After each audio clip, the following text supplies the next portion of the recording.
Во Ресен се созреани условите за формирање национален музеј за традиционална и современа керамика.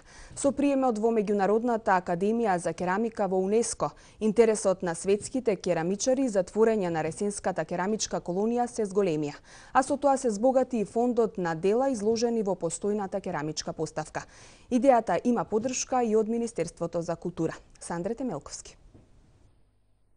Ресенската керамичка колонија во изминатите 36 години успеа непрекинато да обстанува, надразнувајќи ги сите тешкоти и прераснувајќи во меѓународна институција, една од 10 во светот, која е членка на престижната Меѓународна академија за керамика при УНЕСКО.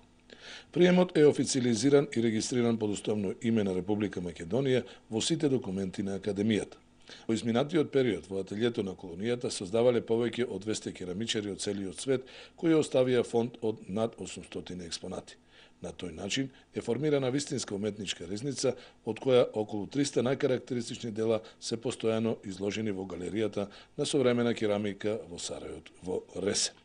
Ако се сумира што се Ресенската керамичка колонија значи кај нас, за нас и ширум светот, докаде стигнале нејзините каталози, фотографии, плакати, преписки и филмот, може да се очекува да биде разбрана замислата Ресенската керамичка колонија со својата галерија да го формира и првиот национален музеј за традиционална и современа керамика. Значи, созреани се услови за поставување на темелите на една институција од национален интерес, се разбира со поддршка на Министерството за култура на Република Македонија, со што ќе се прошират дејностите на колонијата, ќе се реализираат нови собирање, продуцирање, документирање, проучување, што подразбира современа музеологија со еден центар за традиционална и современа керамика.